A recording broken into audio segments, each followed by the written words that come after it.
The Experience Pros Radio Show, home of the original Fan Braggin' Fridays. Take just 20 seconds to become a business revolutionary by sharing a fan bragging story of great customer service by using the hashtag FanBrag or calling the Fan Braggin' Hotline at 855-FAN-BRAG, FANBRAG.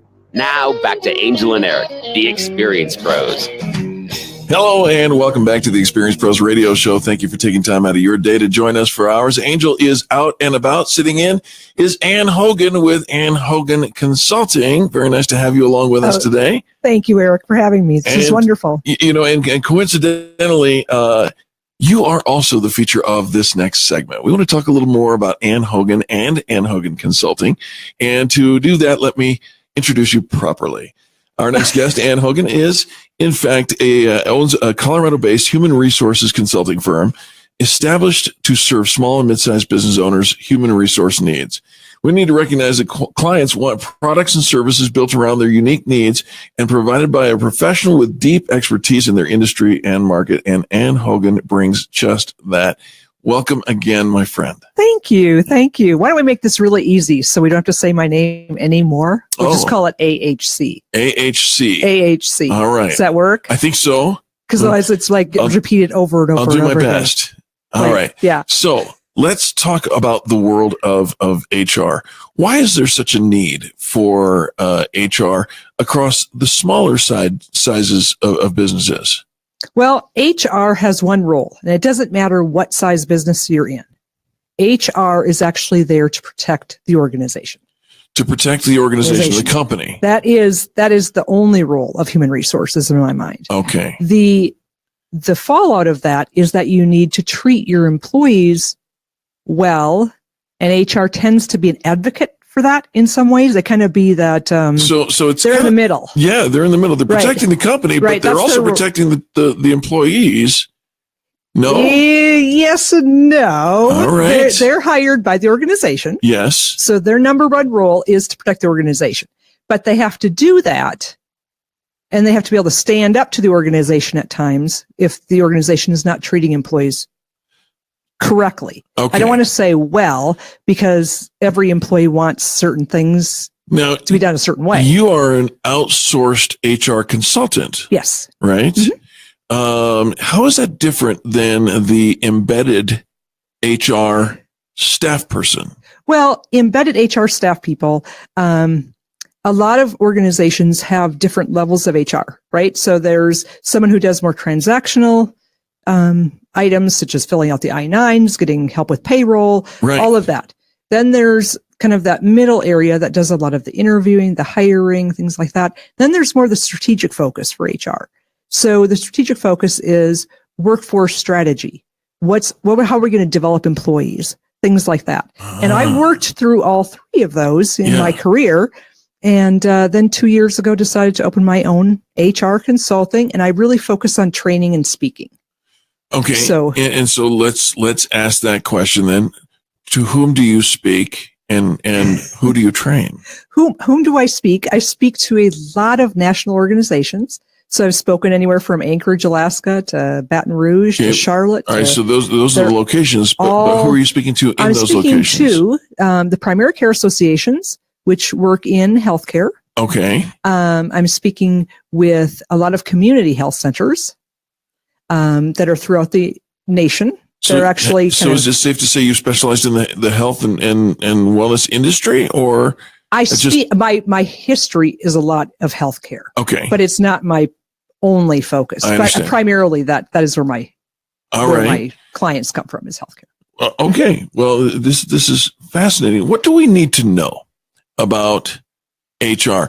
Let me ask you, maybe in this way, what size of company needs to start thinking about either HR, outsourced HR, or an internal HR position? I think anywhere when they get, say, more than 15 employees, they start to be at least someone that they can contact about like how or what they can actually do. Well, they stole my food out of the refrigerator. Yeah, absolutely they do. Right? They do. We had someone at one point in our organization that would steal food from the refrigerator and leave a note with some money. So that's the kind of things that they could do, right? So employees do all sorts of things, but I like to call it HRR. HRR. All right. Right. So you got human resources is one piece. Right. But a lot of that resource piece it is acquiring staff. It is putting the right people in the right places, right? But it's more about the relationships. And that's where the extra R comes from. See, I thought it was HRRB. HRRB? Yeah. For somebody who steals food out of the refrigerator and leaves a note with money. Yeah. That's HR, human resources, rat bastards. I was going to call it something else, but I won't go there. All right. I've been in HR a long time. See, you're more disciplined than I am. I try. But yeah, so it's the strategy of HR what is the part that I focus on. Our guest is Ann Hogan, and I'm supposed to call it AHC, just because it's easier than saying the whole thing over again. Right, and that whole thing is Ann Hogan Consulting, which I'm going to say anyways because it rolls off the tongue easier. I know, that's because I was so creative. And you can find your website at AnnHoganConsulting.com, right? Right. Okay, so it never ends. I just want to make sure that people, you chose the name. I mean, you didn't choose your name, but anything else. Okay, I couldn't think of anything else. I love it. What's trending in the world of HR today? How are we handling? I mean, we're here in Colorado. Mm-hmm. You have a national practice, right? Are you dealing with other companies that are dealing with the marijuana issues? Oh yeah. What's happening in the world of HR? I mean, that's a treacherous and slippery slope, is it not? Well, it is in some ways. In other ways, it's not, because you have the marijuana industry, which the problem is the same thing that they have with banking or anything else. So you have federal laws and you have state laws. Right. And so our state says that it's legal. Yes. Federally, it's not really supposed to be be right? So they're kind of ignoring it. Not really supposed to. We're parsing our words, HR lady. But they're you're right. They're ignoring it. They're ignoring it. Yeah. Right. And so that's where the slippery slope is. But in my my experience, I think that everyone should just treat it such as they do with alcohol or any other substance. So any other legal substance, you can't come to work with that substance. Intoxicated. Right. So therein lies the challenge because of the latency of the effect of the drugs, the THC. And I used to be a drug and alcohol rehab director, so I know a thing or 10 about the challenges. Yeah. And one of the things, when I say it's a slippery slope, I'm talking about the dangers of coming to work intoxicated or machine, heavy machinery or equipment or driving or whatever that is out there. Is it safe to say then that companies that are dealing with these issues, because not everybody in the country is dealing with this today, but they will be. They will be. Yeah, it's coming. Well, even if it's not legal in your state, the employees still do it. Right. So we need to have some kind of documentation in our handbooks.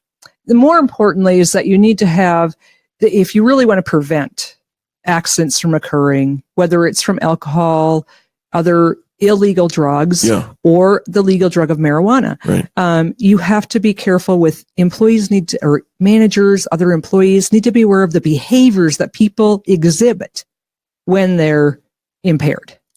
And that's what's really important to help with preventing any kind of accidents and things like that. Then once those behaviors are exhibited, that's when you need to actually go to the documentation or the behavior, or if you have a drug testing policy or those kind of steps. Which comes first? You should have those policies written up in your employee handbook before they ever sign on. Yes. So there's a standard, right? Yeah. I'm starting to see a theme, and I'm loving our time together because, I'm starting to see the theme of being able to identify behaviors. Yes. And that is probably your specialty because you are looking for behaviors that indicate either a problem or a solution, right? Right. And so too, when we come back in our next segment, we're going to pick up from our first segment, which talks about managing chaos. And we're addressing, I'm not going to bang the drum here for too long because this is positive business talk, right? But we have to talk about the chaos that terrorist activities, the shootings, the mass executions that are happening in our world today. And maybe kind of get to the root of the problem instead of the surface issues that seem to grab so much attention in headlines. Right. And a lot of times with employers, that's exactly what they get caught on those other things. You bet. And you really have to go deeper into the behaviors that people are exhibiting. Will you go deeper with us? I will go deeper with you. I love it. Absolutely. Folks, do not go anywhere. It just got interesting. Actually, it's been interesting the whole time. Ann Hogan with AHC. That's better than Ann Hogan Consulting.com is hanging out with us. She's sitting in for Angel Tussey. We'll be back with more positive business talk right after these messages. This is the Experience Pros Radio Network. The Experience Pros, revolutionizing the way people